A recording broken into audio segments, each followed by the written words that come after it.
bienvenidos a Para que Sepas. Hoy Javier Díaz está destinado a América Noticias, por eso hoy voy a estar yo al frente del programa en estas próximas 2 horas, donde te vas a enterar de todo en un día clave por el tema Loan. Ustedes saben que fue imputada Laudelina, la tía de Loan, está declarando hasta esta hora y seguramente antes de que termine el programa vamos a tener importantes novedades en esta causa que realmente impacta a nivel país.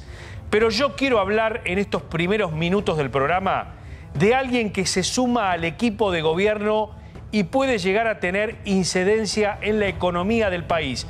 Es este hombre que les voy a mostrar. Es Federico Sturzenegger. Este hombre se suma al gobierno en minutos. Va a estar jurando en un acto allí programado para las 6 de la tarde. La jura va a ser en medio de una situación de los mercados un tanto neurálgica de estos días, con un dólar blue que ha tocado su récord, con algunas cuestiones económicas que todavía no están muy claras a partir de lo que fue aquella conferencia de prensa de Toto Caputo, del ministro de Economía. Bueno, Federico Sturzenegger, que es un hombre muy reconocido dentro del ámbito económico, alguien que ya había estado en la función pública en tiempos no solo de Mauricio Macri, sino también de Fernando de la Rúa. Por eso algunos, y quizás los más detractores, recuerdan a Sturzenegger ligado a toda la época en que en tiempos de la Rúa se negoció el megacanje, ¿no? Aquel acuerdo con el Fondo Monetario que terminó en lo que fue la debacle de 2001. Pero a mí me gustaría recordar que Sturzenegger fue uno de los hombres más importantes que tuvo el Banco de la Ciudad de Buenos Aires. Fue presidente del Banco Ciudad de Buenos Aires, alguien que llegó a esa casa crediticia que depende del gobierno de la ciudad y realmente tuvo una muy buena gestión. Esa gestión lo catapultó que cuando asume Mauricio Macri la presidencia del país, lo lleva dentro del equipo económico. Después, bueno, se fue peleado, se fue en medio de lo que fue realmente el declinar del gobierno de Mauricio Macri, pero es un hombre respetado en el medio. Es un hombre de ajuste, ¿sí? Es un hombre de ajuste. Es alguien que llega al gobierno de Milei, que fue quizás el mentor de la famosa ley base. ¿Se acuerdan aquella ley de más de 600 artículos que terminó aprobada en poco más de 237, 240 artículos? Sturzenegger va a tener una función en el gabinete. Algunos creen que puede llegar a colisionar, a chocar con el ministro de Economía, Toto Caputo. Sin embargo, es alguien de una extrema confianza de Javier Milei. Voy a ubicarme aquí en el escritorio porque está Javier Cao, que es economista, Sebastián Cao, que es economista y financista. ¿Cómo te va, Sebastián? Bienvenido. ¿Cómo estás, Martín? Muy bien, ¿Cómo andás? Muy bien, por suerte. ¿Está bien que me llames Martín o me llamo Mariano? Mariano. Me parece fantástico. Yo me equivoqué, está bien. Vale. 1-1. Estamos 1-1, perfecto. A ver, la primera pregunta que se me ocurre a esta hora, cuando la economía obviamente está a flor de piel de los argentinos, es ¿qué significa en el ámbito económico, en el ámbito de las finanzas, Federico Sturzenegger? Bueno, a ver, Federico Sturzenegger tiene mucha experiencia en el ámbito financiero, fue presidente del Banco Ciudad y fue presidente del Banco Central. Sí, así que conoce muy bien el mercado. Por más que muchos critiquen la gestión en Banco Central, yo creo que fue una buena gestión, dado que su plan de inflation target era eficaz, estaba bajando la inflación. Lamentablemente después colisionó con la política en diciembre de 2017. Claro. Y bueno, ya conocemos cómo fue la historia después. ¿Qué le puede aportar al gobierno de Javier Milei y a esta economía, ¿no?, donde hay una lucha permanente por tratar de controlar la inflación, de estabilizar en medio de una profunda recesión, ¿no?, que la gente está soportando, ¿no? Sí, a ver, yo no creo que colisione, sino que creo que al contrario va a ser en su función de regular, va a ser justamente lo que pueda aceitar los engranajes de la economía. O sea, hoy tenemos una economía muy sobreregulada, muy costosa en términos de regulaciones e impuestos, y poder sacar regulaciones que faciliten la inversión, por ejemplo, va a ser muy positivo.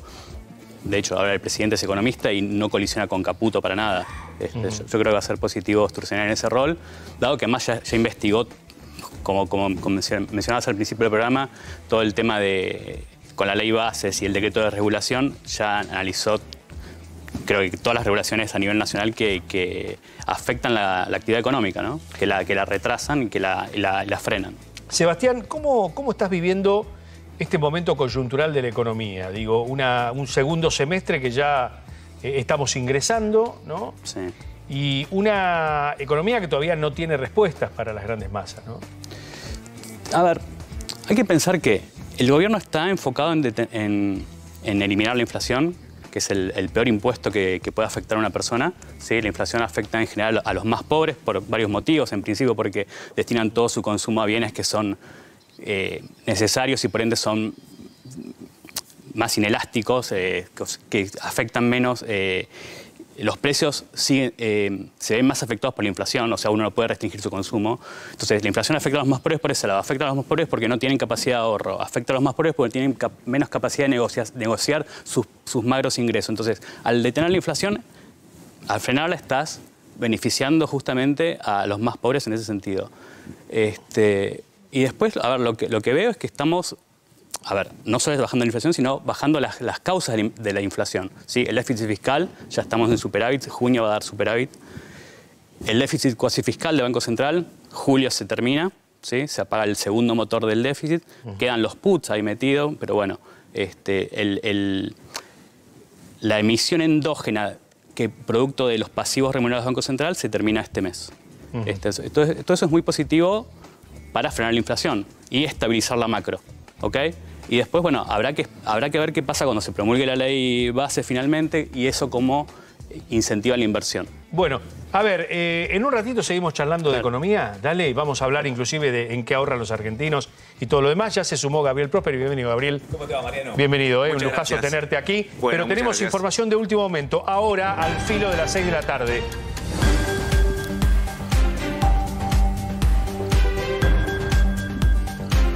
Está Javier Mozo con el móvil sobre las 6 de la tarde. Contanos, Javier, ¿dónde estás? Hola chicos, ¿cómo están? Mariano, buenas tardes. Así es, estamos en el barrio de Liniers, en el oeste de la capital federal, mejor dicho, porque en la calle Caguazú al 7100, ayer jueves, fue asaltada una persona que se hizo muy conocida durante el Mundial de Qatar 2022. Ustedes recordarán a Cristina, la abuela, sí, la famosa abuela que salía a festejar, sí, ¿te acordás? Que salía a festejar con la gente, con los vecinos de acá del barrio. Bueno, ayer justo salía Cristina, salía de su casa a hacer algunas tareas y se encontró con dos personajes, con dos lacras, en la que una le dice que tenía un paquete para entregarle a su sobrino. Al sobrino se dan a conocer como médicos y que le traían un dinero para su sobrino que también es médico. Cuando ella claramente confía y lo hace pasar, se encuentra que se suma otra lacra más. Y no solamente eso, sino que eran mentiras, que no había ningún paquete con dinero para su sobrino, sino que le desvalijan absolutamente la casa. Y no se quedan contentos con eso, sino que la golpean de una manera salvaje, y le roban absolutamente pertenencias, dinero en efectivo, joyas, alhajas, un reloj que le había regalado su papá cuando Cristina, hoy de 77 años, había cumplido los 15. O sea que algo histórico, algo muy del corazón, se le llevan ese reloj, entre otras cosas. Y dinero en efectivo, chicos, y esto escuchen bien y ténganlo presente, dinero en efectivo que Cristina tenía guardado para hacerse una operación ocular, una operación en la vista. Ya se había operado de un ojo, tenía que operarse de otro ojo y había guardado un dinero que ella tenía ahorrado aquí en su casa. Bueno, la desvalijaron por completo. ¡Qué bárbaro! Y a su vez la golpearon con un salvajismo y con una hazaña que sin dudas durante el lapso que duró este ataque pensó que la iban a matar. Que le iban a matar, tal cual. Así que Javier, estamos aquí en la zona... Sí, ¿sabés si fue estamos en la zona de Liniers. Si fue al voleo, si realmente alguien dio el dato o ella había exhibido que tenía, digo, no estoy con esto culpando a la víctima para nada, estoy diciendo o estoy preguntando sobre los detalles de la investigación, digo, fue al voleo, vieron a una señora mayor de edad y dijeron, bueno, es nuestra víctima, o realmente puede haber habido alguien de inteligencia. Acá hay algo que coincide, y que era que estos dos personajes se presentaron, o al menos uno, el que se presentó primero, se presentó como médico y que tenía algo para entregarle a su sobrino. Y ahí es como que uno empieza a atar un poquito los cabos, empieza a atar los cabos en cuestión y decir, bueno, por ahí algo, estas dos lacras, algún conocimiento, algún dato tenían de que Cristina tenía un sobrino, de que Cristina tenía un sobrino profesional y que por ahí ella se confió claramente en esto, lo deja pasar a uno, pero instantáneamente se le suma un segundo y ocurre lo que es de público conocimiento. A ver, déjame que quiero ver algo, sí. Si podemos hablar con gente de acá, con vecinos de acá. Hola, ¿te molesta un minuto? Estoy en vivo para A24. ¿Cómo estás? Bien. ¿Sabías del ataque que sufrió Cristina? Sí, sabía, pobre. Sí, sabía. Es increíble. La verdad que sí, no sé qué pensar. La verdad que parece como si lo hubiesen vendido, digo, porque no sé, pero... Eso pensábamos recién. ¿Pudo haber sido alguna vendida? Porque llegan dos personajes, del cual uno se presenta, le dice que tenía algo para entregarle al sobrino, médico, etcétera, etcétera. Como que alguien le habría dicho a estas dos lacras, che, vayan por ese lado. Por eso creemos, porque, o sea, no da la sensación de que sea el voleo, porque, o sea, fue como... Para nosotros real fue una vendida, pobre. O sea, no sé si el dato ella se lo dijo a alguien, de que tenía esta plata para la operación, no sabemos. Pero real creemos que fue algo así. O por ahí quisiéramos creer, porque la verdad que el barrio, por el laboratorio, digo, siempre tenemos como seguridad bastante tranquilo. O sea, si bien a nosotros igual nos robaron una vez, pero lo mismo, creemos que es porque alguien te delata de algo, pero...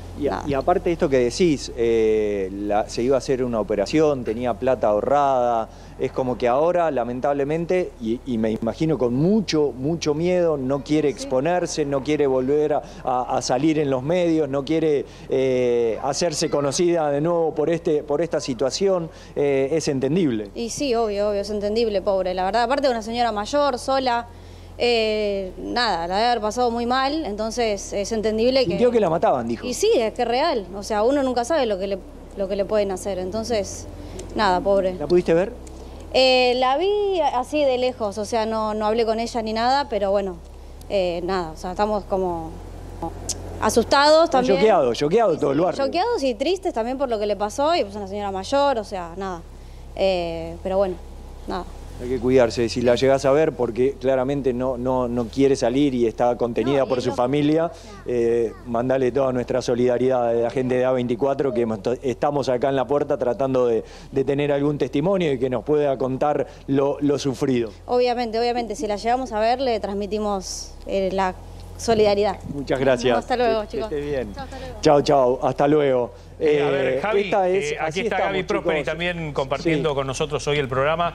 Gaby, todo tuyo. Sí, no, Javi, lo que pensaba mientras te escuchaba a vos y escuchaba a la vecina, era cómo estas personas que, como esta abuela, como tantos otros que hemos cubierto también robos de este tipo, cómo viven en esa época todavía de la confianza, ¿no? Se acerca alguien a su casa y o les contestan, o le abren la puerta, o le dan algún tipo de información que luego es aprovechada por los chorros, en este caso para ingresar, para golpearla, para robarle los ahorros que tienen. Es decir, cómo utilizan la confianza, evidentemente, para atacar a los abuelos. En este caso, le pasó a esta señora allí en el barrio de Liniers, ¿viste? Es como que uno siente la impotencia en carne viva por el hecho de que se aprovechan, como diría el personaje del Chapulín Colorado, ¿no? Se aprovechan de la nobleza de esta gente que está educada en otros tiempos, en otros ámbitos,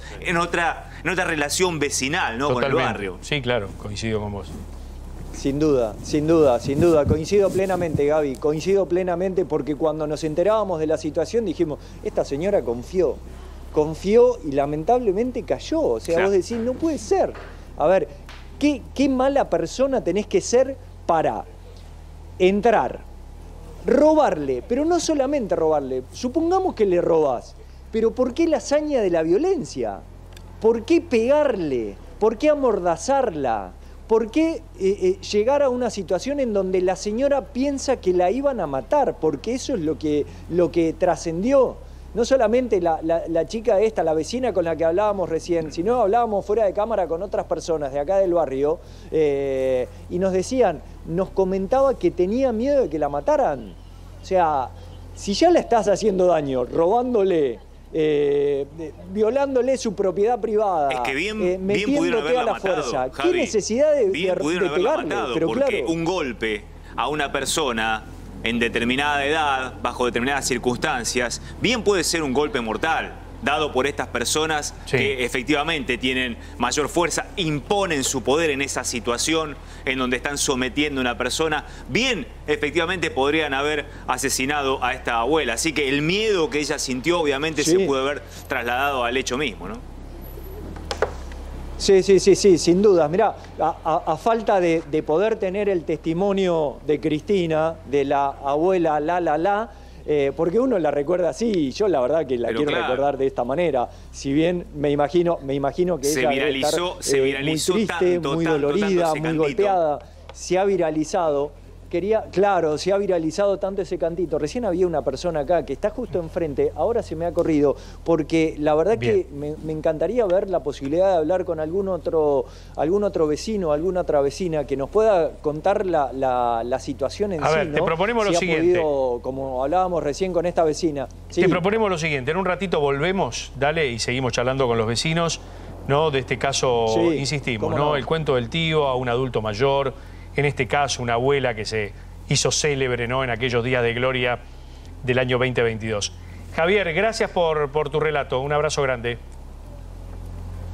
De nada, chicos. Hasta luego, cuando quieran. Gracias. Bueno, 18:07 minutos. Estamos esperando el contacto con Casa Rosada para la jura de Federico Sturzenegger al frente de un nuevo ministerio allí, o al frente de una nueva función dentro del gobierno tiene un nombre raro. Ahora está llegando ya Gonzalo Prado para también estar dentro de nuestro programa y realmente contarnos un poco más de cuál es la letra chica de esta designación de Federico Sturzenegger. Y si está Sebastián Cao, que es economista, es financista, estamos charlando con él desde el arranque. Sebastián, había quedado pendiente una pregunta, y es, ¿en qué ahorran los argentinos los que pueden ahorrar en este tiempo?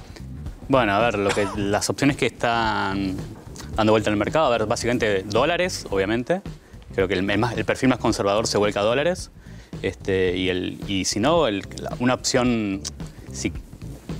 Yo no te voy a decir ganar la inflación. Justamente, si querés mantener el poder adquisitivo de la moneda, si estás dispuesto a inmovilizarte por 6 meses, ese es el plazo fijo UVA. Ajá. Pero tenés que estar dispuesto a... Pero claro, pero el plazo fijo UVA, a ver... A 180 días. 180 días. 180 días. No es a la vista. No dispones el dinero enseguida, como en un plazo fijo que uno dice, bueno, lo pongo a un mes, 60 días, y tengo una diferencia ahí para manejarla. Aunque sea escueta, pero tengo una diferencia que me da esa plata, y si la necesito, la saco. Claro, es un instrumento complicado, ¿no? Claro, 180 días es mucho tiempo. La opción de money markets que muchos utilizábamos el año pasado, donde la tasa de interés acompañaba la inflación, eso se terminó hace rato, y la tasa de interés está en el orden del 33%, cuando la tasa de inflación está corriendo, la que se viene más o menos al 50%.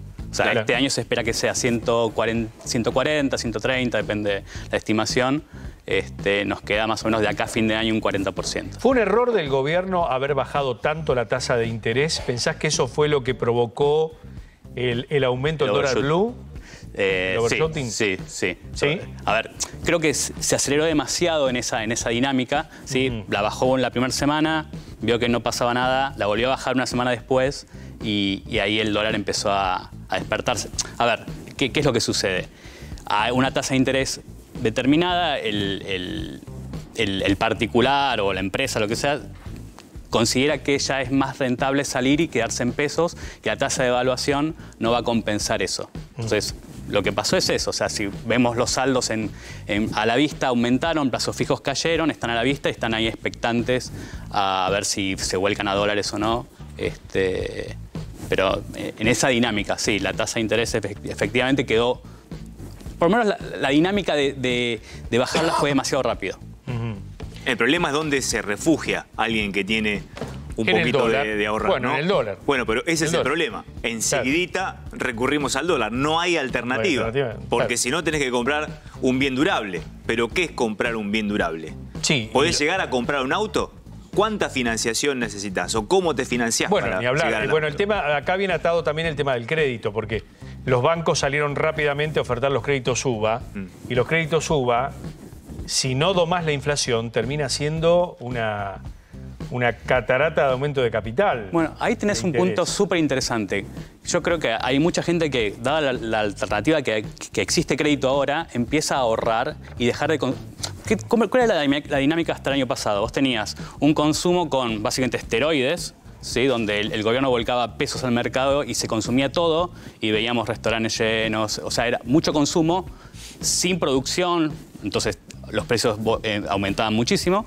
Y ahora, porque no teníamos también, si preguntabas a la gente en ese momento, decían, a los jóvenes sobre todo, decían, ¿para qué la voy a ahorrar si no tengo, no voy a llegar a mi casa, no voy a llegar al auto, lo que sea? Hoy, por lo menos, creo que se empieza a ver que hay una posibilidad de llegar a la casa propia y me parece que parte de ese consumo que se está restringiendo tiene que ver con empezar a formar un ahorro para acceder a un crédito hipotecario, por ejemplo. Creo que es algo que por lo menos todavía no se está viendo, pero me parece que es un factor importante a tener en cuenta. El tema es los miedos también, ¿no? No, los miedos a mí me parece que estamos a años luz. Estamos a años luz de lograr el tema del crédito, más aún con el tema del cepo. Es decir, con el cepo entre nosotros es un tema. A ver, lo voy a sumar a Gonzalo Prado, que ya está con nosotros. ¿Cómo te va, Gonzalo? Hola, Mariano. Buenas tardes. Bienvenido. Muchas gracias. Bueno, como verás, estamos hablando de economía con Sebastián Cao, mientras aguardamos la asunción de Sturzenegger. Un solo tema que tiene que ver también con los créditos UVA, con los hipotecarios, que al margen de ser hoy por hoy la única herramienta que hay, la tasa de morosidad que se vio de todo de la tanda anterior es muy baja. O sea que aún teniendo en cuenta la comparación por inflación, si te da el monto para acceder, que de por sí es bastante restrictivo, digamos todo, sigue siendo una oportunidad de inversión interesante. Porque lamentablemente en la Argentina no hay un mercado inmobiliario en pesos, está en dólares. Entonces la propiedad mantiene su valor en dólares y obviamente nominalmente como consecuencia de la inflación va a ser mayor la deuda en pesos, pero el valor de activo sigue siendo el mismo. Me explico en la relación. Sí, perfecto, pero a ver, la inflación te da una dinámica que se torna impagable. Por eso te digo que es restrictivo. Por eso te digo que es restrictivo acceder al mismo crédito. Pero si tenés las condiciones dadas, amén de lo que explicaron recién, que no hay instrumentos de inversión, que si incluso les podría agregar los CDRs, que es otra opción muy utilizada y muy simple, ¿no? Que casi todos los bancos de inversión tienen plataforma desarrollada para hacerlo rápido, no tenés mucha más opción. Claro. Hoy en día, digamos, por si tenés ganas de invertir en ladrillo o poner a trabajar algún dinero que tengas ahorrado. Sebastián, ¿cuál es el aire que se percibe entre los financistas en el mercado con respecto al tema del levantamiento del cepo? Bueno, a ver, creo que muchos coincidimos en que, el gobierno estaba tomando todas medidas para poder salir del cepo. Se veía mucho, por ejemplo, en el Bopreal, que fue para poder girar utilidades al exterior, que estaban retenidas de hace, por lo menos de los últimos 5 años. Porque ahí tenías una masa crítica de fondos que las empresas tenían que repatriar a sus casas matrices afuera. Bueno, con el Bopreal para eso lo que buscaba el gobierno justamente es sacarle presión a una eventual salida del cepo. Obviamente, con la brecha que se dispara, eso empieza a alejarse, pero me parece que el gobierno busca salir, por lo menos dentro del fin de este trimestre que empieza o antes de fin de año. Ajá, ¿vos creés que ahí van a estar dadas las condiciones?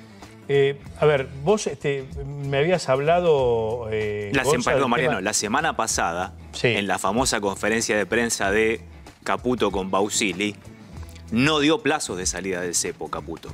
No, por supuesto. No puso ningún plazo porque no los tiene. Es que el miedo que tiene, puede dar certezas en vamos a decirlo con todas las letras. Pero, el miedo que tiene el gobierno es que el dólar se dispare. Tampoco hay medidas que, por ejemplo, lo escuchábamos la semana pasada también a Martín Redrado, diciendo que qué está buscando, y si lo dice Redrado, que es un hombre cercano justamente a lo que pretende a los oídos de los mercados, ¿qué es lo que está pretendiendo esta entelequia llamada mercado? Bueno, tirame alguna medida, algo que me vaya acercando a lo que sería una ruta, un rumbo para salir del cepo. Una medida.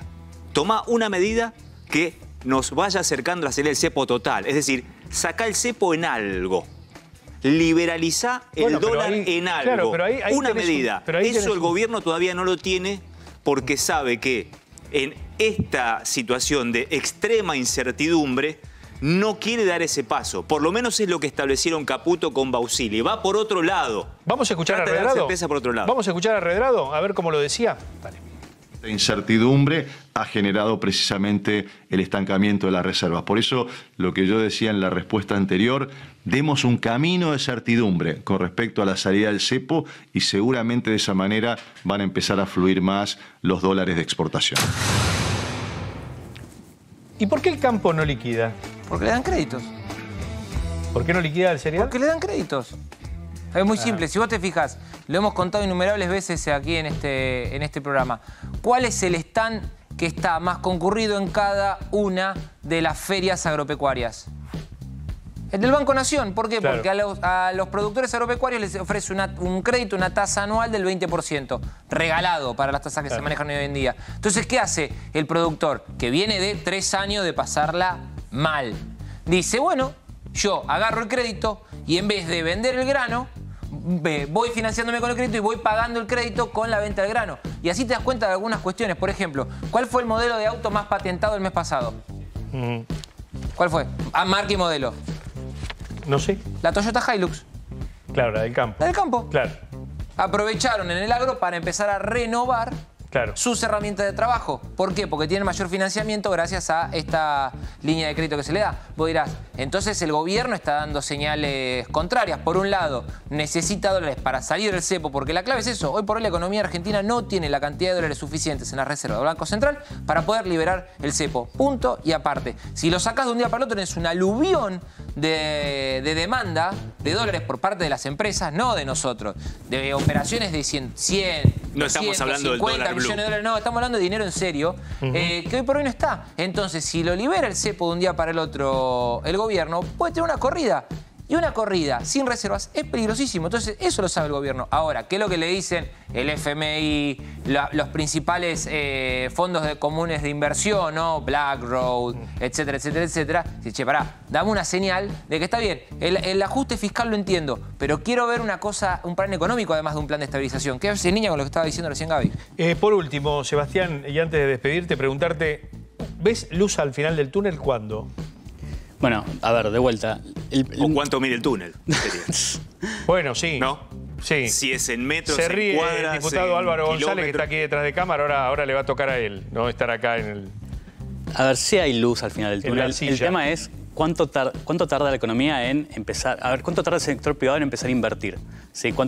A ver, hay que esperar a ver qué sale con el RIGI, cuánto tardan las empresas en empezar a invertir, cuánto tarda en empezar a invertir, más allá de esas inversiones de gran porte, las pymes, básicamente, ¿sí? Porque de esto vamos a crecer con inversión. No va a salir con gasto público, sino que vamos a ir con inversión. Bueno, para eso el gobierno tiene que darle medidas que incentiven la inversión, que incentiven a alguien a enterrar capital y producir.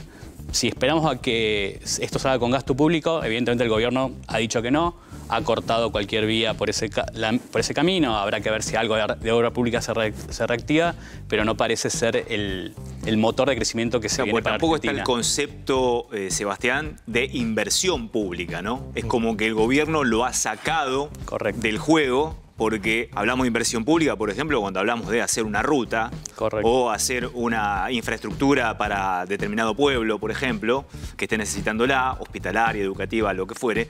Inversión pública no estamos viendo y no está dentro de los conceptos utilizados por el gobierno. No la vas a ver por mucho tiempo. Claro, entonces a mí me parece tal vez la inversión pública sea un aliciente para que el sector privado diga, bueno, está funcionando eso por es acá Keynes, esto. Eso es Keynes. No, bueno, eso es Keynes pero puro. hay que salir de una crisis. No, A ver, Gabriel, No, pero hay que salir Keynes de una habla crisis. de la baja impositiva. No es ¿Cuál es el que decía que había que romper? ¿No era Keynes? Sí, pero Keynes dice que el aumento del gasto, que es el hay que romper la gasto ruta y hacer público. ruta es vía nueva. baja de impuestos. Ah, bueno, Ojo, pero ojo por que ahí. hay un error. por ahí. Pero hay que bajar impuestos primero. empleando a mucha gente Claro. en obra pública. Esa gente empleada por el Estado en obra pública tendrá justamente un ingreso, ese ingreso irá al consumo y es una reactivación, pero salida de la crisis a través del consumo. Eso no está en el plan de Miguel. Eso no está dentro del plan de No Miguel. está en el plan y evidentemente ahora lo vamos a charlar bien también con Álvaro González. No está en el plan por lo menos de los próximos meses, los próximos años. Por lo menos en el imperio del gobierno de Milei.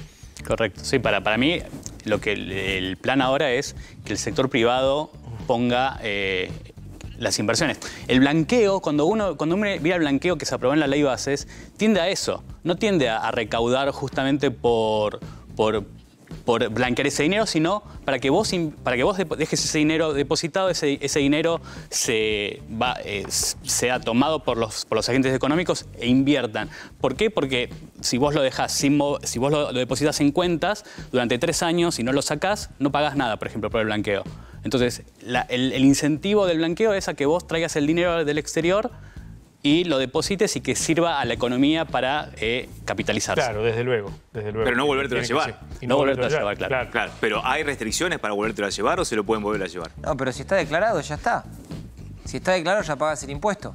Sí. La clave es que lo declaren. Porque al tenerlo declarado vos, si vos lo traes, lo tenés acá, pagás impuesto acá, por más que la cuenta la tengas, esa plata la saques a una cuenta offshore, si esa cuenta offshore está declarada, vos al final del año tenés que pagar los tributos. Pero vas a pagar bienes personales. Acá, ¿o la podés llevar totalmente al extranjero? No, es que la ganancia la tributás igual. O sea, si vos tenés la plata y la trabajás, tributás lo mismo. Claro, lo importante es que vos tributes por eso. El tema es el tributo. Claro. El tributo, pero la ganancia, la reinversión en la Argentina. Ah, bueno, eso depende de si vos querés usar la plata, pero la clave está que lo que estamos buscando en el blanqueo es que la gente pague impuestos por ese dinero. Porque si no lo tenés afuera, puede haber. En 2010 tuvimos un blanqueo, 2016 tuvimos un blanqueo, 2024 tuvimos un blanqueo. Claramente hay un problema de que Argentina no tiene, o el fisco no tiene la capacidad de evitar que tanto esa guita salga en el mercado negro. Tal cual. Sí, pero el blanqueo anterior, el blanqueo anterior sí tenía el foco puesto en la tributación. ¿Sí? Vos lo declarabas, no hacía falta que la traigas el dinero y pagabas bienes personales.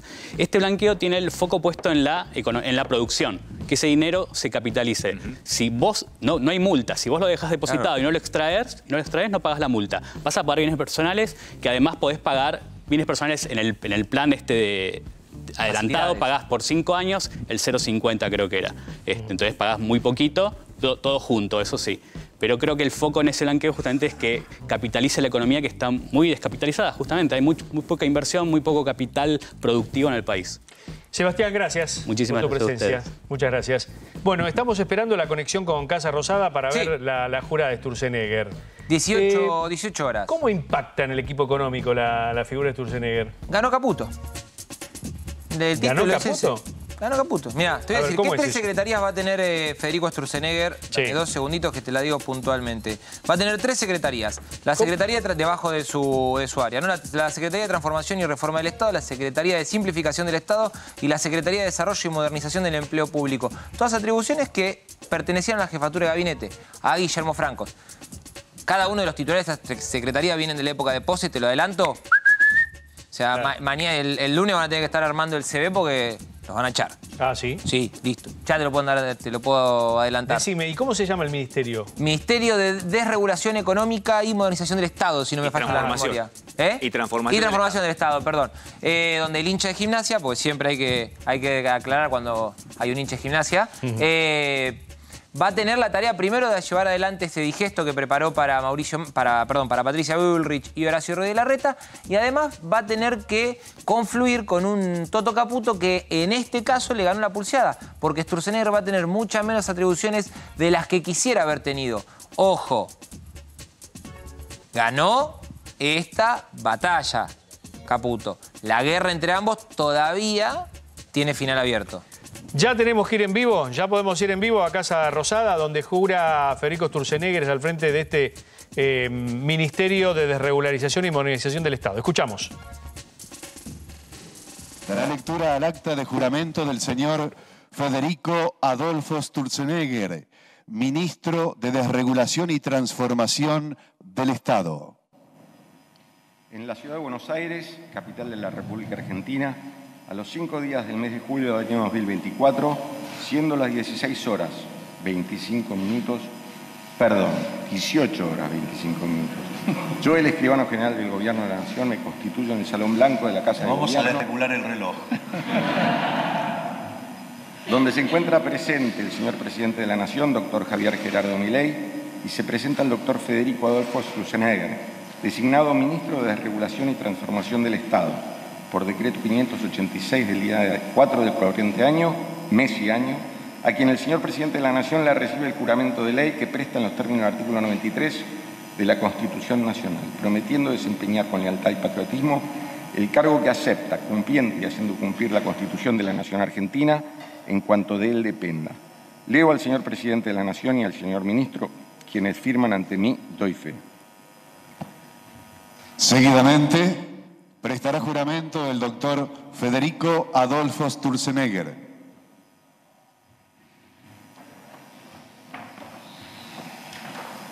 Qué lujo me estoy dando. Doctor Federico Adolfo Sturzenegger, jurás por la patria desempeñar con lealtad y patriotismo el cargo de Ministro de Desregulación y Transformación del Estado, para el que has sido nombrado, cumpliendo y haciendo cumplir, en cuanto de vos dependa la Constitución de la Nación Argentina. Sí, juro.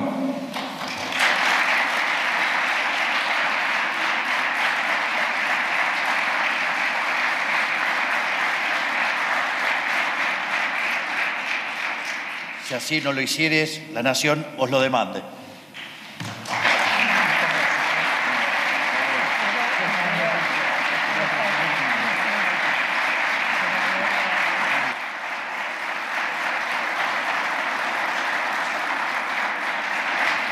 A continuación, se procede al acto de firma del acta correspondiente. En primer lugar lo hace el señor Presidente de la Nación, doctor Javier Milei.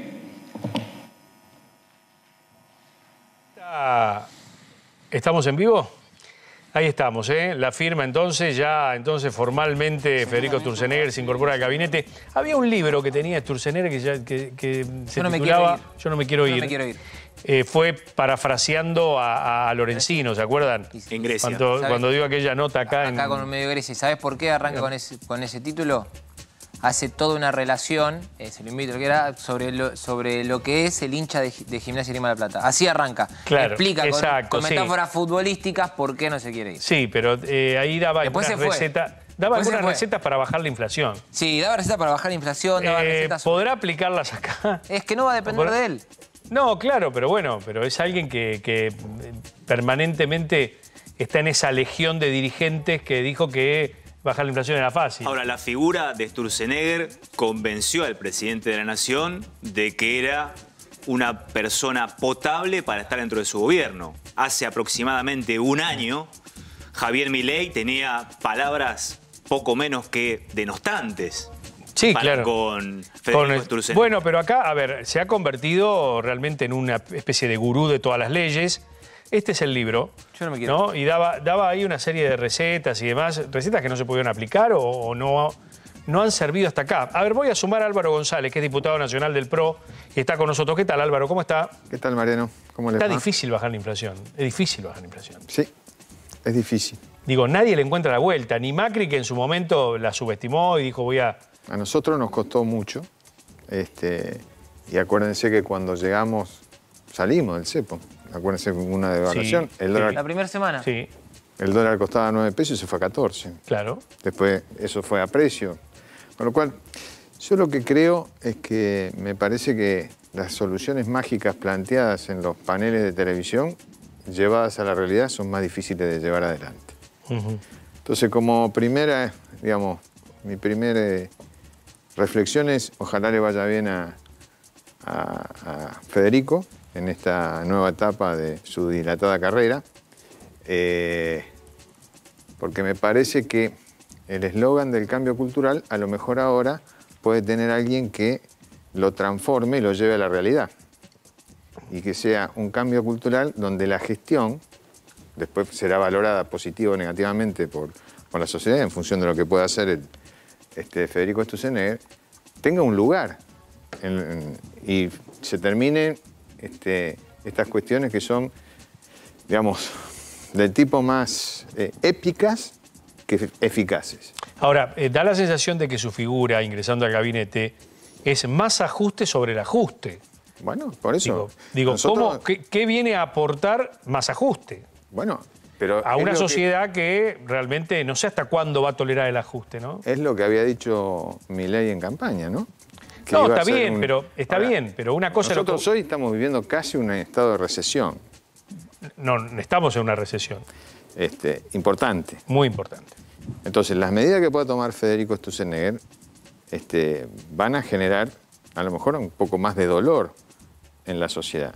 Hay que ver cuál es el grado de tolerancia del dolor que hoy parece ser alto en la sociedad, porque el presidente todavía tiene una base de apoyo suficientemente importante que ningún otro presidente tuvo con estados similares de la economía. Y eso es inédito, ¿no? Porque realmente en otros momentos la sociedad hubiese reaccionado de otra manera. Ese es el famoso cambio cultural. Lo que yo digo que ese cambio cultural que la sociedad asumió y votó a aquel que le dijo que no lo iba a pasar bien, ahora el que lo tiene que llevar adelante lo tiene que ejecutar. Y para ejecutarlo hay que gestionar, que es lo que yo no veo en el gobierno del presidente Milei. Diputado, ¿por qué usted no está viendo eso? ¿Cree que hay impericia? ¿Cree que hay desconocimiento de cómo funciona el Estado por parte de los ministros actuales y los secretarios actuales? ¿O piensa que hubo una sobre subestimación, por así decirlo, de cómo se manejaba la cosa pública por parte de la Libertad Avanza? Yo creo que cuando uno gobierna, cuando uno le toca gobernar, las cuestiones no son monocausales. Hay un poco de todo. A mí me toca opinar en el ámbito en el que yo estoy, que es el Congreso de la Nación. El gobierno, cuando llegó, tomó una decisión vinculada al Congreso de la Nación que durante 6 meses, hasta la semana pasada, usó como excusa de que no podía avanzar en determinados temas porque le faltaba la ley, la ley de bases, que había enviado en los primeros días de enero. Bueno, mentira que el gobierno no había tenido ley. El gobierno tenía un decreto ley que había modificado 90 o 100 leyes. Sí, el DNU. Entonces, ahora tiene la ley base. Ahora tiene designado al ministro que va a llevar adelante las reformas. Esperemos que lo hagan. Porque la ley en sí misma, vuelvo al tema, no te va a producir el cambio. No, claro. A la ley hay que reglamentarla y tiene que tener funcionarios que la ejecuten después. Igual me parece que el desarrollo del empleo, sin ir a lo que planteaba recién Gabriel Prosperi, que me parece que es una utopía ya a esta altura de las circunstancias, lo que planteabas, de incentivar el consumo a través de la obra pública, a mí me parece que si no hay un levantamiento del cepo, no hay condiciones para que el empresario internacional venga a invertir. Pero ahí te lo dijo, lo pusiste recién vos a Martín Redrado, que si no hay condiciones de previsibilidad, el cepo... No lo podés levantar. No lo podés levantar. Sí, vamos a decir que el accionar de Sturzenegger va a estar, más allá de haber sido el cerebro de la ley bases, va a estar acotado a lo que es el Estado propiamente dicho, ¿no? Las cuestiones que tienen que ver con planes económicos, con medidas que vayan a levantar el cepo, con el combate contra la inflación, están en el ámbito del Ministerio de Economía, que es Caputo. Sturzenegger, evidentemente, al ingresar al gobierno, tiene esa área mucho más acotada y, de alguna manera, su éxito puede estar más garantizado que el éxito de Caputo, porque él viene con la tijera. Y está amparado por el poder político, como recién decía el diputado, del presidente de la Nación, con casi un 50% de aceptación. Es decir, en estas dos cruzadas de los dos personajes más importantes hoy en el gabinete, desde de la gestión, digamos, hablando estrictamente, como recién hacía referencia al diputado, me parece que la batalla, entre comillas, más accesible la tiene, en función de lo que pretende el gobierno, Sturzenegger. Es decir, reforma del Estado. Claro, le pusieron algunos límites en la ley base. No puede privatizar, por lo menos por ahora, determinadas empresas públicas a las que hubiera apuntado. Pero sí otras. Pero sí otras. Claro. En cambio, Caputo tiene que primero pensar en seguir bajando la inflación, porque hasta ahora es el único caballito de batalla que puede exponer ante la sociedad. Sí. Una inflación que amenaza con recalentarse en junio y julio. Pero luego, ¿no? Levantamiento del cepo, mayor estabilidad de la economía, el trabajo, el empleo. Sí. Porque a medida que vaya bajando la inflación también va a ir subiendo ese índice. Y ese sí es un índice muy sensible para la historia cercana a Argentina. Todo ese mapa que está en manos de Caputo, bueno, esa es la batalla decisiva dentro del gobierno. Habrá que ver si queda en las espaldas de Caputo y en él un posible fracaso o éxito, o el gobierno le pone todo el peso político para defenderlo a capa y espada, ¿no? Exactamente. Diputado, el PRO ha vivido una semana realmente complicada, ¿no? Digo, con interna. Fue un poco áspera la cosa. Interna, pero bueno. Para los que hace muchos años que estamos en política. Sí. Perdón, el video de Patricia Bullrich. ¿Lo tenemos el video? ¿Lo tenemos el video de Patricia Bullrich? Vamos a pedirle a la producción el video de Patricia Bullrich para... Hay algo divertido, porque mientras Patricia Bullrich estaba en el primer piso de Pertuti, ¿no? arengando a su tropa, al menos dos, ¿cómo decirlo? Dos compañeros de espacio del diputado, ¿no? Que se referencian con el ex jefe de gobierno porteño, estaban en la planta baja y miraban arriba y no podían creer lo que estaban viendo. Se les atragantaron Yo estaba en la mesa con ellos, porque estaba para escribir y demás, y se estaban riendo abiertamente. Se atragantaron las medialunas de ese lugar que está en la Avenida Santa Fe. Estaban casi... ¿Corriendo en la Avenida Santa Fe? No, porque era el de 11. Ah, el de 11. No es el de algunos Santa Fe. se descostillaban de la risa. Mirá vos. Bueno, a ver, ¿qué dijo Bullrich en medio de una semana neurálgica para el PRO? Nosotros no somos agua tibia, nosotros nos jugamos a fondo por el cambio y por la libertad de la Argentina. Vamos por la decisión de cambiar la Argentina y lo estamos haciendo. Vamos a hacer la corriente más importante que apoye conjuntamente al partido de gobierno, y esa va a ser la mejor manera de demostrar que nosotros tenemos diputados firmes, tenemos senadores firmes, tenemos decisiones firmes. Que nos quieran venir a correr con el aparato, nos cagamos en que nos quieran venir a correr. Ahí está. ¿Qué lejos quedó el pacto Acasuso? No sé, ahora sabrá Yo creo que quedó más lejos que el tratado de Tordesillas. Del aparato de Macri, porque ella fue candidata de Macri. Claro. Pero quedó más lejos que el tratado de Tordesillas, el pacto Acasuso. Ya, yo creo que lo que se definió en términos políticos con la realización de la Asamblea es si el PRO decide, digamos, sostener su identidad o fusionarse con la Libertad Avanza. Yo creo que hay algunos muchachos nuestros que están, casi te diría, son unos violetas desteñidos. Y nosotros siempre fuimos amarillos. Claro. Con lo cual, yo participo de la idea que el PRO no tiene que perder su identidad. No, porque aparte gobernás gobernás en 5 provincias y fundamentalmente el distrito más importante que es la capital federal. Así es. Digo, y ahí hubo todo un planteo también esta semana respecto a la capital federal y a los fallos no cumplidos por parte del gobierno anterior y de este gobierno. Mauricio Macri salió a jugar fuerte con el tema de la red X, ¿no? Y tengo entendido que Adorni hoy anunció que el gobierno va a cumplir. Pero claro, pero Adorni, en lugar de decir que el gobierno va a cumplir, tiene que decir cuándo. Porque lo que ocurrió acá es que el gobierno anterior, que tenía un enfrentamiento, si querés llamarlo ideológico, político, con la anterior administración, nos tocaba a nosotros, con Horacio en la ciudad, nos sacó la coparticipación para dársela a la provincia de Buenos Aires. Claro. Acuérdense lo que ocurrió, que habían rodeado allá Olivo, la bonaerense, y en función de eso vino el recorte de la coparticipación para trasladarle ese dinero a la provincia de Buenos Aires. Cuando llegó este gobierno, eso no ocurrió más. Le sacó ese dinero a la provincia de Buenos Aires, con lo cual volvió al Estado Nacional. Y el Estado Nacional no le pagó a la ciudad, sentencia que ya existía cuando este gobierno llegó. Sí, yo creo que ahora ya es contrafáctico, pero Alberto Fernández dilapidó el 66% de imagen positiva en ese momento, porque estaba la foto de los 3 gobiernos, ¿no? De distinto color político en medio de la pandemia. Me parece que el tema de la coparticipación fue el principio fiel. Después lo coronó la fiesta de Olivos, pero en ese momento me parece que la sociedad... Pero fue muy posterior, porque se conoció al otro año lo de la foto. Sí, pero ahí Alberto Fernández dilapidó el 66% de imagen positiva que tenía. Es tan así lo que decís, Mariano. A mí me tocó ese día que Alberto anunció que le recortaba la coparticipación a la ciudad. Yo estaba circunstancialmente, por esas cosas que te pasan en la vida, tomando un café con Horacio, ahí abajo, ahí en Tagle y... Sí, donde se reúne Horacio, ahí frente al Automóvil Club. Exactamente. Pisa donde estaba el ex Open Plaza. Claro, voy a contar fue gracioso.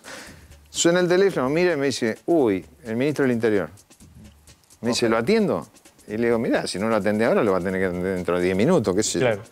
Me dice, debe ser por el tema de la coparticipación. Así que el tipo estaba maliciando que algo andaba dando vuelta. Y bueno, le anunció que Alberto Fernández, un minuto después, iba a decir que le sacaba la coparticipación a la ciudad. Y me acuerdo que Horacio lo único que le dijo es, bueno, para mí esto es una traición, doy por terminada la relación. Y le cortó. Claro, claro, es que eso es lo que también vivió la sociedad. Me parece que fue un error político. Lo que pasa que en ese momento lo que pasa es que Alberto se Fernández... por otro lado la provincia de Buenos Aires. Sí, pero no, a ver... Es decir, tomó la salida... La siguió a Cristina, Claro. Era lo que le pedía a Cristina. En realidad era lo que le pedía a Cristina. Salió a Buenos Aires... Pero lo podía hacer de otra manera. Disculpame, salió a un distrito opositor. Claro.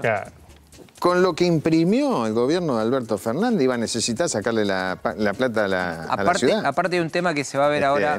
Hay un tema que se va a ver ahora con la cuestión legal. Porque ya se sabe que está al caer el fallo de fondo de la Corte Suprema por la coparticipación, no por la cautelar. ¿Y a qué voy con esto? Que también es algo que está intentando probar la provincia de Buenos Aires. La ley argentina es muy clara. La coparticipación a los distritos se les aumenta cuando hay un traspaso de competencia del Estado nacional al Estado provincial. La provincia de Buenos Aires recibió un aumento de coparticipación que fue a través de un fondo, pero no tuvo traspaso de competencia alguna. Solamente le dieron más dinero. No le dijeron, te lo doy porque te traspaso competencias judiciales o te traspaso parte de la cuestión de la policía. Lo que establece lo que llama la ley Cafiero. La Ciudad de Buenos Aires, en cambio, sí recibió en su momento la transferencia de la policía, la División Metropolitana de la Policía Federal, y además ya había recibido competencias penales de los delitos mínimos. Ahora la Ciudad de Buenos Aires tiene, salvo los homicidios, todos los delitos en la justicia porteña. Por eso es que se dio el planteo. Lo que sí tenía el gobierno nacional en ese momento, venía elaborando un informe para ver cuánto de más le había dado la nación a la Ciudad de Buenos Aires. Para verse una idea, la Corte Suprema establece que le corresponde el 2,94% de coparticipación y Mauricio Macri le había dado el 3,6%. Sí, y se lo había dado por decreto. Eso fue lo que motivó el político del gobierno de Alberto Fernández en ese momento había sido que eso se lo había aumentado por decreto. Mauricio Macri cuando fue presidente. Pero si vos te fijas, la Corte falla porque hay una norma constitucional. Claro. Si yo te paso a vos, un poco lo que estaba explicando Gonzalo, si yo te paso a vos un gasto, dice la Constitución en el artículo 75 que te tengo que pasar también lo que utilizaba la nación para pagar ese gasto. Totalmente. A partir de ahí, pues, se te cargo vos. Lo mismo pasó con los subtes. Lo mismo pasó con los subtes.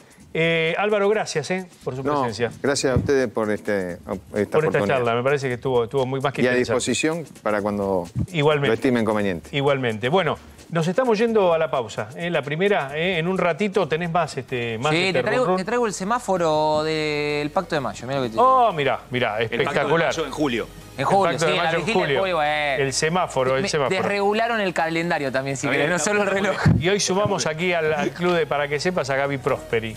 Gracias por la invitación. Autor de un libro memorable sobre el 2001. Mira. ¿No?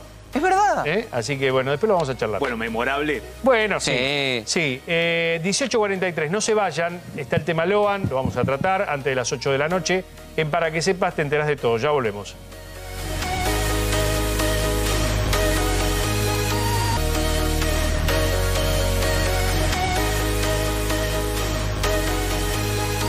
Bueno, aquí estamos, en Para que Sepas, 18:50. En instante vamos a hablar del tema Loan, porque hoy hubo muchísimas novedades en Corrientes con Laudelina, la tía de Loan que quedó imputada en la sustracción y el secuestro del niño. Y por estas horas, tengo entendido que todavía está. Es la pieza clave, Mariano. ¿Pieza clave? ¿Todavía está declarando? Empezó a declarar después del mediodía. ¿Y todavía está declarando? Laudelina está allí todavía en Goya. Opa, bueno, a ver si abre la puerta, ¿no? Todavía no tenemos información fidedigna, aunque trascendió durante la tarde que pudieron haberle informado que iba a quedar detenida, pero todavía no está confirmado. No está confirmado. Es el momento clave de la investigación porque si flaquea Laudelina, se estaría cerca de entender qué pasó con Logan. Igual si la llamaron para declarar, si la llamaron a indagatoria en la justicia federal, es porque tiene algún elemento más que todo lo declarado.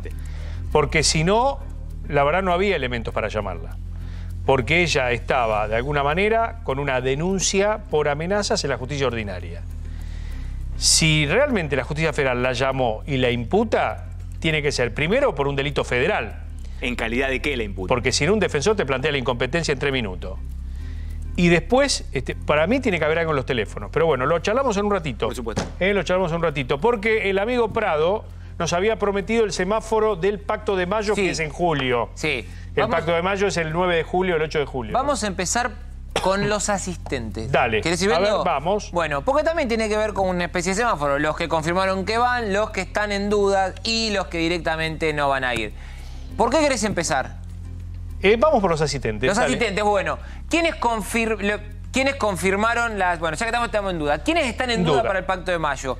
2 gobernadores y el expresidente Macri. Los gobernadores son Claudio Vidal y Gustavo Valdés. Ambos tienen problemas en sus provincias. Uno es el caso Logan, en Corrientes de Valdés, y Vidal en Santa Cruz tiene una de las heladas y nevadas más grandes de la última década.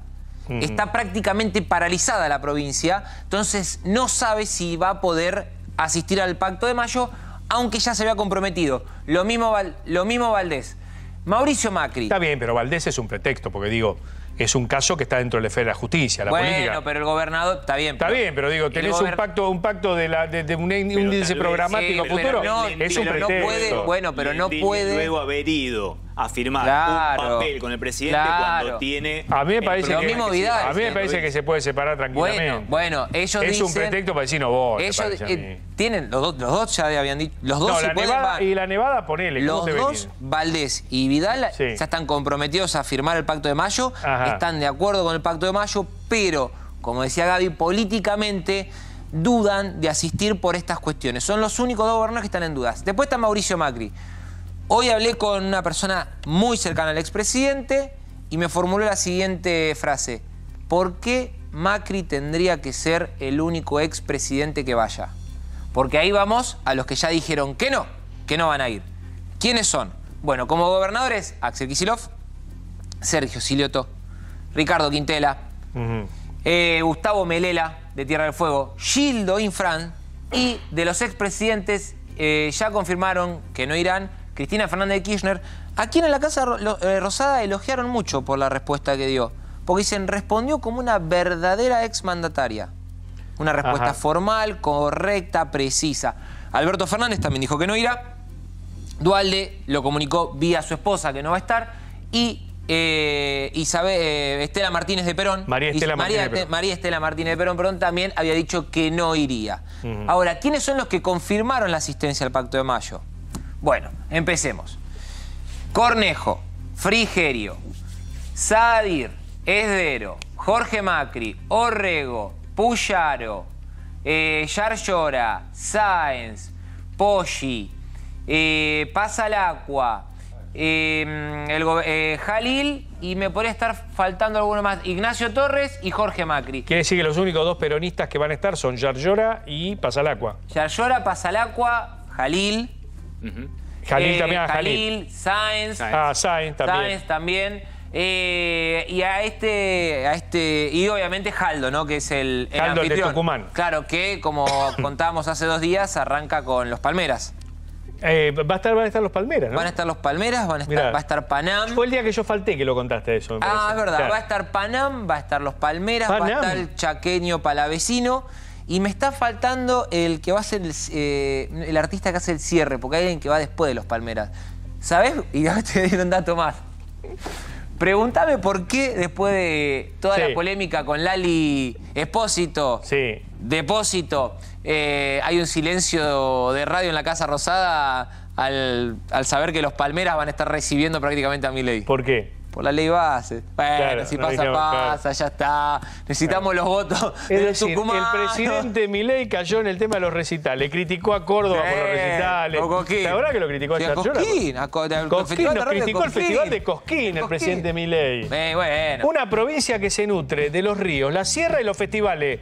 Y no vas a hacer publicidad de los festivales de la sierra y del Río. Y no vas a llevar ningún... A ver, presidente Milei, si los cordobeses no hacemos publicidad de los festivales, no llevamos artistas, no, a ver, difundimos los ríos, es una industria sin chimenea de Córdoba. ¿La Mona Jiménez apoya a Milei?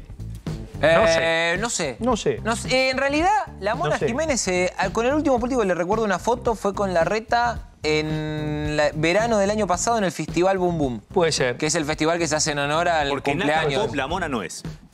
Y no sé. Pop no es. Decir que no es. Entró a la lista Forbes de los artistas con mayor patrimonio en la Argentina, 9 millones de dólares. Sí, de venta de discos. De venta de discos pensé que era de patrimonio, perdón. No, porque supongo yo que un patrimonio de 9 millones de dólares no debe ser para la lista Forbes, debe ser por venta de discos. Porque es el artista popular más importante de Córdoba, quiero decir. Junto a Ulises Bueno están ahí. No, pero Ulises Bueno es de ahora. Pero, a ver, pero los artistas,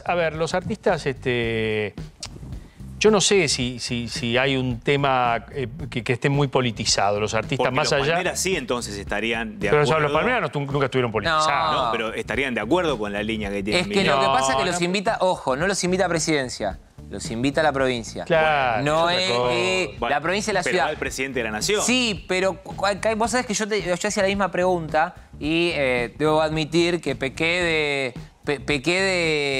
de bonaerense, para no decir porteño porque no lo soy. En Tucumán es una celebración muy importante el 9 de julio. Se lo toma como una fiesta que está arraigada en el ADN de la provincia. Claro. No, claro, por uno lo tiene como una fiesta más nacional. No, claro, entonces, es tal la celebración que se ponen de acuerdo una intendencia y una gobernación de distinto signo político para armar un espectáculo para todo el público. Y por eso llevan a los Palmeras, a Yo no sé si estigmatizar...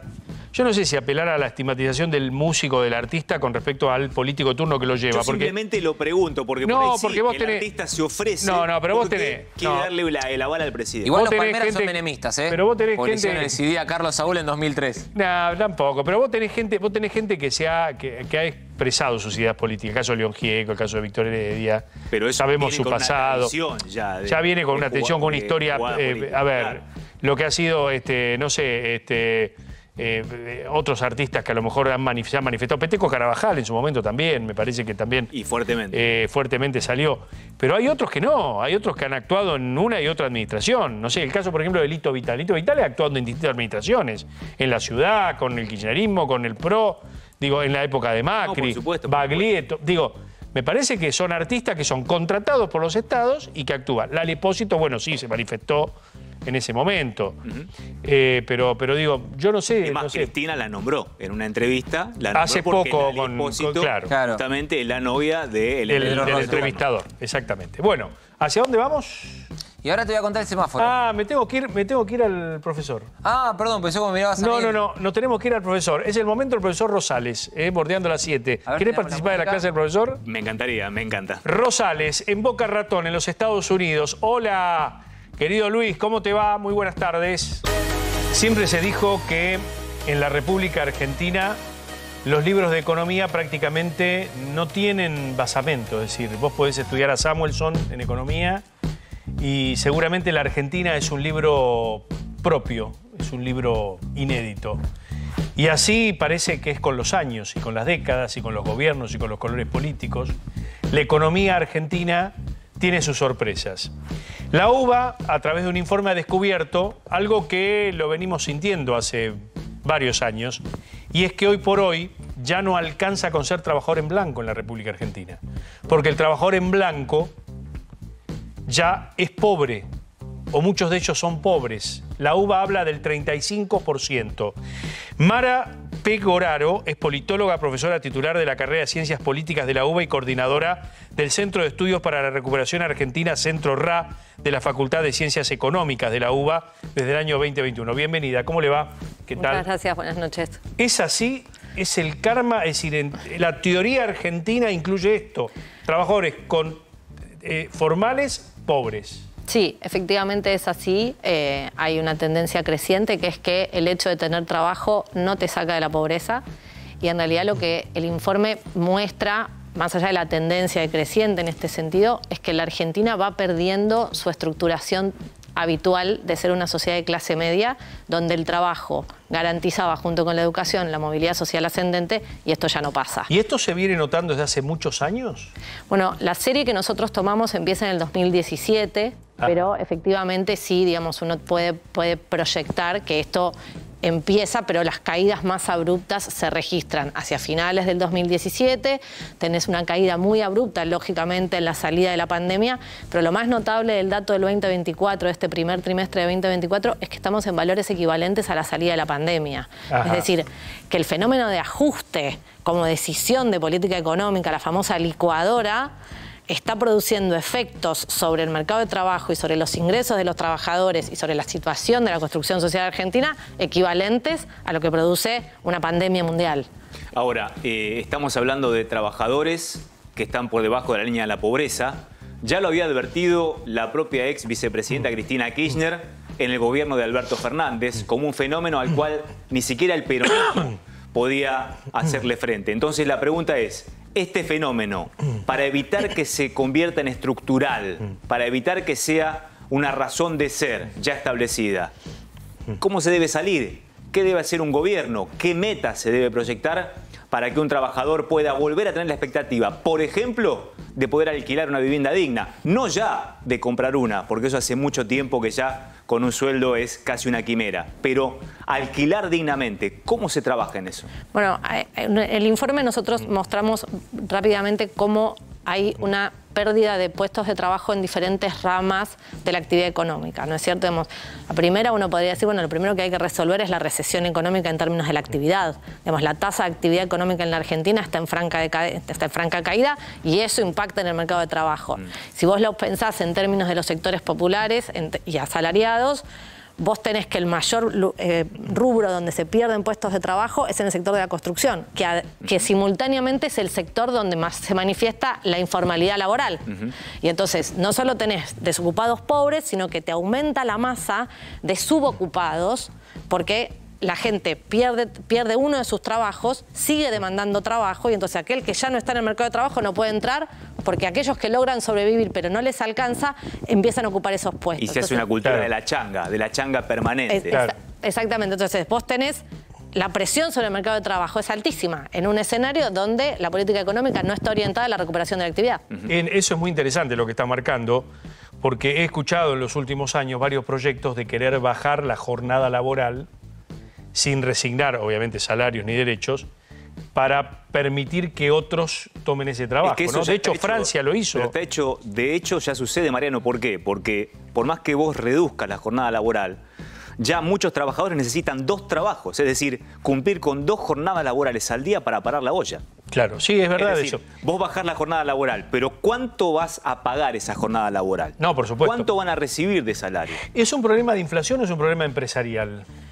Yo te diría que es una combinación de ambas cosas y en ese sentido es un problema de política económica. Digamos, de cómo definimos la naturaleza del problema y a partir de definir la naturaleza del problema vamos a encontrar la solución. Digamos, si nosotros definimos el problema económico de la Argentina en términos de la hoja de balance del Banco Central, claramente estos datos no van a encontrar una resolución positiva, porque lo que interesa es un balance del Banco Central. Ahora, si a nosotros lo que nos interesa es reestructurar la recuperación económica, porque lo que estamos viendo es que cambia la matriz social argentina. A mí me parece que lo más relevante a pensar es eso. La sociedad argentina está acostumbrada a pensarse como una sociedad de clase media. La Argentina supo ser uno de los países menos desiguales de la región. Vamos camino a ser una sociedad 80-20. 80-20, es decir, 80% de pobres, 20% de ricos. Exactamente. Sin clase media. Exactamente, y me parece que eso es lo que está en contra de lo que uno tiende a pensar como el identikit argentino, ¿no? Pero ¿a quién le sirve eso? Eso es lo que yo no logro entender. Digo, ¿a quién le sirve eso? Porque al comerciante no le sirve, al empresario no le sirve, al centro turístico no le sirve. Digo, esta Argentina se cimentó sobre la base de la familia de clase media, de la movilidad social. De un mercado interno fuerte que es el que hoy no está primando dentro de las políticas económicas, por lo menos de la visión de mediano y largo plazo. Vamos del 2000 para atrás, porque si no caemos en lo que fue el modelo de los Kirchner de los últimos 20 años, del despilfarro y demás. Vamos del 2000 para atrás. En el 2000 para atrás, la Argentina, no sé, de Frondizi para acá, el desarrollo de la industria pesada, firme, las interrupciones militares, pero digo, había una concepción de una Argentina diferente, ¿no? La semana en Mar del Plata, los 15 días Pero por ahí en Mar la del concepción Plata. era nuestra, de los ciudadanos, pero tal vez no de aquellos que tienen que proyectar económica y políticamente a la Argentina. Pero Eso siempre es primó... lo que está trato bien, de pero, entender que está diciendo Mara, ¿no? claro, pero digo, se fue deteriorando eso. Se fue deteriorando, hay una deliberación en este gobierno. Nosotros producimos este informe desde la Facultad de Económicas de la Universidad de Buenos Aires. Está claro que el gobierno nacional no le interesa la educación superior universitaria, no es una prioridad, no constituye, digamos, una idea de trayectoria respecto del desarrollo de las personas. Y ahí hay otro elemento, digamos, cuando uno desfinancia las universidades, lo que está desfinanciando es el desarrollo hacia adelante. Digo, no se trata solamente de el salario docente, que es importantísimo y lo digo como profesora, pero digo, es cuando vos desfinanciás a las universidades, desfinanciás el espacio para la investigación y el desarrollo. Por supuesto, entonces, por supuesto. En el informe que presentaron, Mara, el 42,7% de los trabajos que se perdieron se concentran en el rubro de la construcción. En el resto de ese porcentaje, ¿tienen medido de qué rubro es aproximadamente? Sí, ¿Y si son empleos de alta o baja calidad? En general son trabajos de media o baja calidad con altos niveles de informalidad en términos de la contratación, ¿no es cierto? Algo que al gobierno, paradójicamente, le resulta bastante interesante si uno piensa en cómo pretende regular el mercado de trabajo. Y asumió Sturzenegger el nombre del ministerio, es el Ministerio de Desregulación. Vaya si hay un símbolo detrás de eso. El segundo sector es el sector comercio, pero que eso tiene que ver con la pérdida de poder adquisitivo de la clase media y de la clase media trabajadora. Cuando vos mirás el primer gráfico del informe nuestro, donde se te muestra que en los últimos 7 años los sectores medios y asalariados perdieron el 40% de su poder adquisitivo, lógicamente el segundo rubro que cae es el comercio, porque vos consumís menos. Creo que está el informe para mostrarlo. A ver, ¿tenemos el informe? A ver, para ver algunos de los... Este es el gráfico que hace referencia. Este es el gráfico que hace referencia, Mara. Si vos fijate la caída que tuvo de la anteúltima barra a la última, explica el 14% de toda la caída acumulada. En promedio, eso mide el promedio de los salarios del empleo formal, digamos. Por lo tanto, vos ahí lo que tenés es una pérdida de poder adquisitivo de 14 puntos del último trimestre del 2023 al primer trimestre del 2024. Es mucho. Es mucho. ¿Y cuándo vamos a tocar fondo? Porque esa es la gran pregunta, ¿no? ¿Estamos tocando fondo ahora o todavía lo que se viene es peor? Bueno, yo creo que muy probablemente lo que se venga todavía sea peor si no se encuentra si no se toma una decisión de política económica. Insisto con esto, digamos, hay quienes dicen que la Argentina está sobrediagnosticada. Yo creo que está infradiagnosticada, porque básicamente no nos ponemos de acuerdo sobre la naturaleza del problema. Y si no podemos definir el problema, es muy poco probable que podamos encontrar la solución. Si miramos la solución en términos de sumas y restas sobre la hoja del Banco Central, en mi mirada, digamos, Clarísimo. estamos listos. Clarísimo. Mara, muchas gracias por su presencia. Muy Muchísimas interesante. gracias a ustedes. Gracias. Bueno, 19:45 minutos, lo veníamos prometiendo. Hoy ha sido un día clave en el caso Loan, en Corrientes, porque la justicia federal imputó a Laudelina, la tía del niño. Está Cristian Balbo trabajando en uno de los móviles en la casa de Cayaba Pérez, ¿no? Hola, Cristian, buenas noches. ¿Qué tal, Mariano? Javier, buenas noches. Así es, en el domicilio de los Pérez Cayaba, que fue peritado durante prácticamente toda la jornada, quedó en principio con custodia de la Gendarmería Nacional, con consigna y también con todas las puertas y ventanas fajadas. Pero lo cierto es que es un día cargado de información en materia judicial porque Laudelina finalmente fue citada en calidad ya de imputada por el delito de ocultamiento y sustracción. Y esto nace a partir de lo que reveló ayer durante 5 horas, Mariana, Camila. Camila es la prima política de Loan, que de a poquito se fue soltando, de a poquito fue brindando información en sede judicial y hoy estuvimos con ella. Nos dijo algo muy, pero muy relevante. Está con un equipo de psicólogos, está con custodia, está muy atemorizada, integra a la familia y habló. Habló la prima política de Loan y recuerda que aquel 13 de junio por la tarde, en un momento determinado, Laudelina, detrás de un árbol, estaba manteniendo una conversación telefónica con su celular. No sabemos con quién. ¿Y qué reveló? ¿Qué dijo? Que estaba dando datos de Loan. Laudolina estaba dando datos de Loan ese día. Laudolina estaba dando datos de Loan ese día. Esto lo dijo Camila ayer, se lo dijo a la jueza de mujer a mujer. Habló, vio situaciones, vio muchas situaciones, entre ellas esta que les acabo de mencionar. Estaba dándole datos de Loan, Laudolina, a alguien que todavía no puede ser identificado y que se va a determinar a partir del entrecruzamiento de llamadas. Por ese motivo, a partir de esta declaración, la jueza Poser Penso citó para hoy ya en carácter de indagatoria a Laudolina. Viajó desde aquí, de 9 de julio, 74 kilómetros, estuvo varias horas también ante la jueza. Veremos el contenido. A ver, habría detenete ahí. ratificado la hipótesis del accidente que hizo en carácter de denunciante. Detenete ahí. Es decir, que ella fue a declarar en carácter de entregadora, de facilitadora o de un eslabón importante. Sí. ¿Qué es lo que dijimos acá en Para que Sepas? Laudolina se ubicó en la línea del delito el día que habló del accidente, ¿no? Porque hacia un lado o hacia el otro ella vio y no hizo nada para evitar que eso pasara. ¿No, Cristian? Es así, Mariano. No evitó, primero que nos mintió a todos, porque en primera instancia hizo declaraciones periodísticas donde manifestó que fue un almuerzo, y ya tomó la fotografía, pero en ningún momento había revelado que caminando hacia el Naranjal había mantenido conversaciones telefónicas, ni especificando con quién, ni tampoco la hipótesis del accidente, que le habían cargado a Loan en la caja de la camioneta, de los Pérez Cayaba, y que le habían amenazado, y que vio cómo lo cargaban y se lo llevaban a Loan. No reveló nada de todo eso. Ahora es un familiar, que estaba también ahí, que es testigo presencial, ocular, estuvo en ese almuerzo, Camila, que no saben cómo está. En realidad sí saben cómo está. Es una mujer que se quiebra por momentos cuando le hablas de Loan, es una mujer que está todavía en una situación complicada desde lo emocional, muy complicada desde lo emocional, y también obviamente es una testigo protegida, tiene que ser una testigo protegida porque se atrevió a hablar. Y fue lo que desencadenó la imputación hoy de Laudolina, ya participando, presuponemos, de esta organización delictiva. Yo quiero llevarlos aquí, a este lugar, caminar un poquito aquí por 9 de julio en esta noche oscura, por cierto, como todas las noches aquí, muy oscuro, poca iluminación, para llegar hasta los Pérez Cayaba. Te quiere preguntar algo, Estuvieron Gaby trabajando Prosperi. todo el día. Sí, Javier, te escucho. Gabriel, te escucho. Te habla Gaby Prosperi, ¿cómo estás? Buenas noches. Vos recién decías... ¿Qué tal, Gabriel? Buenas noches. Vos recién decías que según Camila escuchó que Laudolina daba datos.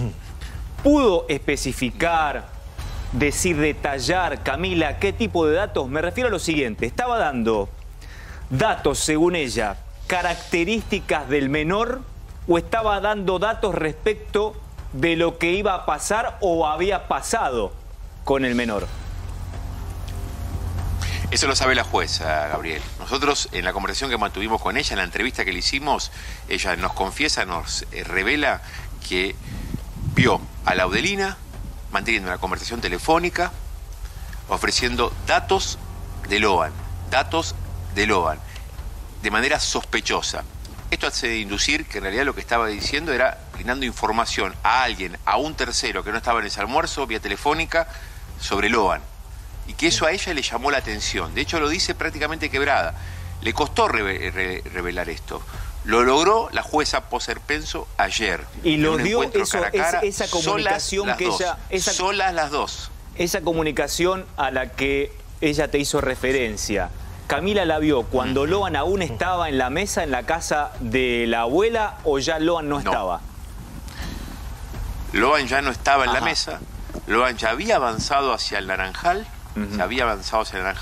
Recordemos que lo hizo con Daniel Ramírez y con Miyapi, que fue Benítez el primero en proponer llegar hasta el Naranjal, y a partir de ahí se da toda esta situación. De hecho, después Benítez regresa, ya sin su remera, que no aparece, diciendo que había recorrido en la búsqueda de Loan el campo lindero de Paniagua. Bueno, lo cierto es que la familia de Loan dice es muy lejano ese campo para que lo haya recorrido y regresado. Evidentemente la intención que tuvo Benítez es evitar que José Padre y el resto de la familia avance hacia el lugar por donde secuestraron y se llevaron a Loan, que según el doctor Burlando, en marco de la reconstrucción que hizo, que regresa ahora este fin de semana para más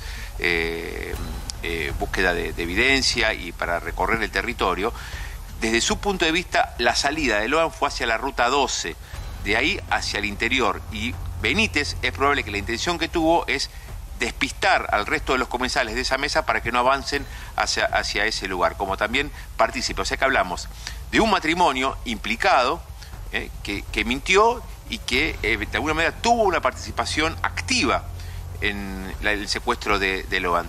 Primero de Laudolina comunicándose con alguien para darle datos de Loan, que no era el objetivo, porque Loan ese día llegó a caballo con su padre y fue decisión de él participar de ese almuerzo.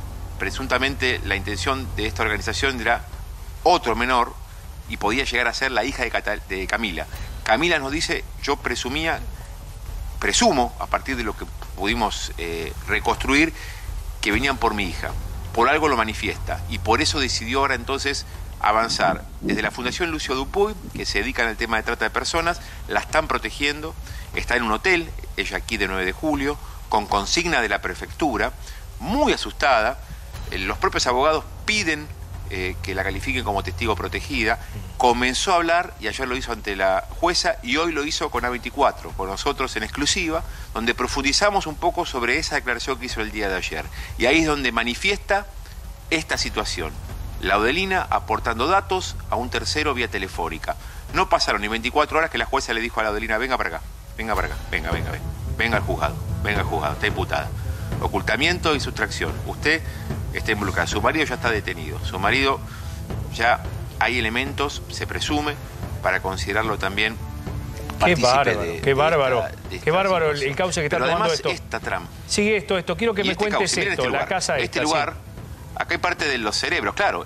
Acá están el matrimonio Pérez Cayaba. El hombre ex capitán de navío, un hombre que supo ser de la Armada, un hombre con contactos, un hombre con credenciales, un hombre con autoridad.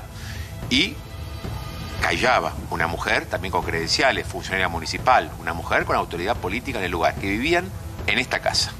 En esta casa que tiene ahora a este gendarme aquí, a este otro gendarme acá, en la cual se efectuaron perillas durante todo el día de ayer. Tuvieron que convocar a un cerrajero. Fíjense que la puerta principal no fue derribada, sino que aquí lo que se hizo fue convocar a un cerrajero. Demoraron, pero lo consiguieron.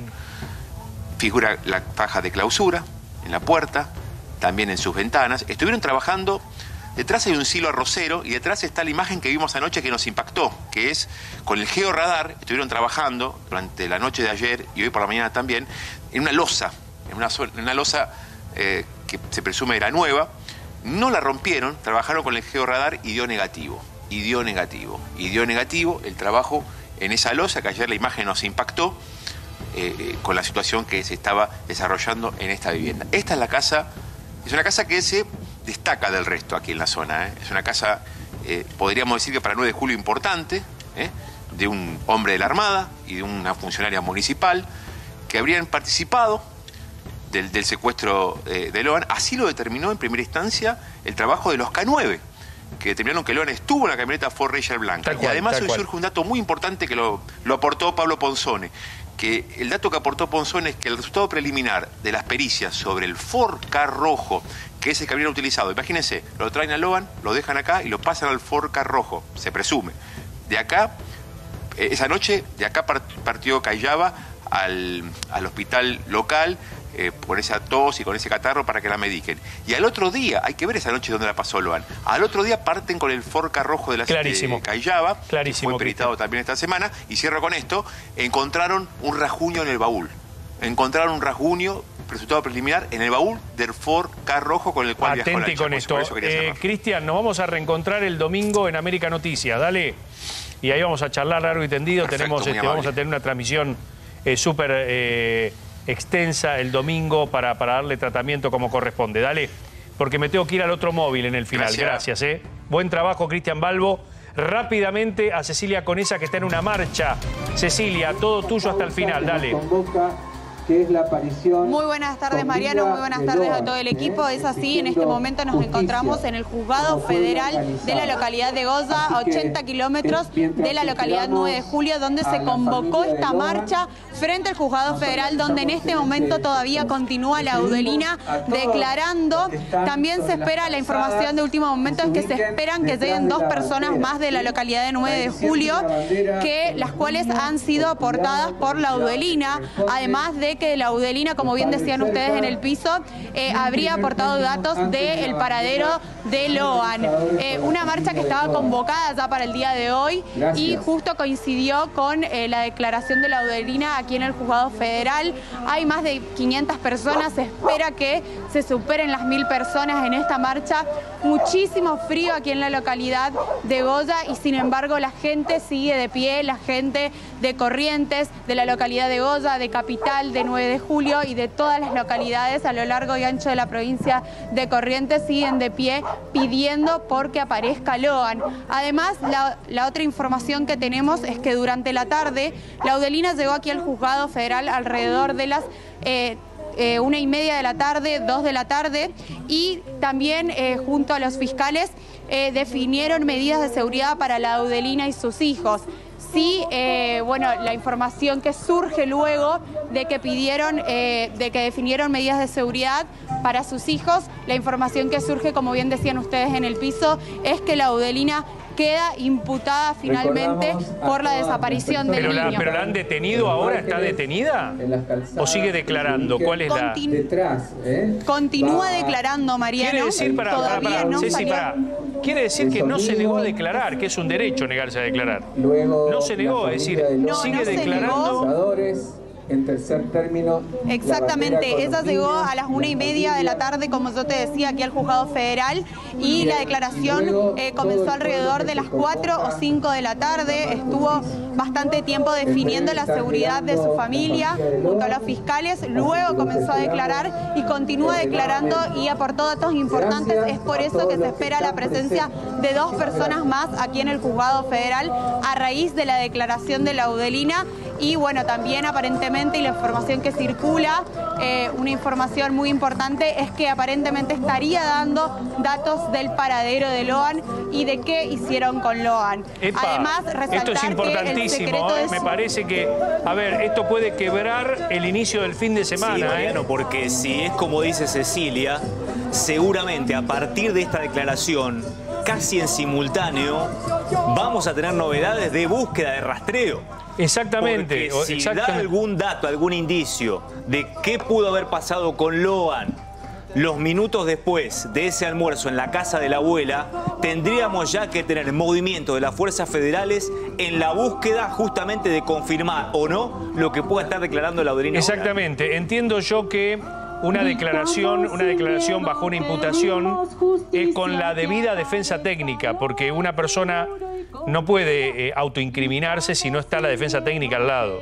Correcto. Digo, si está confesando, se está quebrando, tiene que ser con su abogado al lado para que sea válida la declaración, y en su defecto la justicia va a tener que contrastarla con otras cosas porque puede mentir el imputado, puede mentir. Cecilia, completísimo.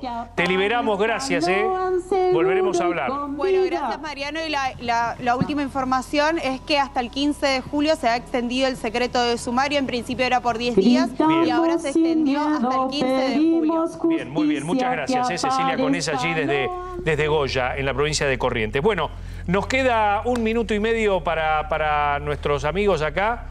Gonza, vos te quedó algo, sí, te quedó un semáforo, ¿no? El semáforo del Pacto de Mayo. A ver, viste que ahí son 10 puntos que le va a pedir Milei a los asistentes, a los gobernadores que lo firmen, y vos tenés los que se pueden cumplir, los que se pueden negociar y los que no hay chance que se cumplan. A ver, empecemos por los que se van. Pues decimos por los cuales empezamos, Flor, el rojo, el amarillo o el azul. El verde, perdón, el azul, el verde. Perdón, me confundí. Vamos con el verde, los que sí van a suceder.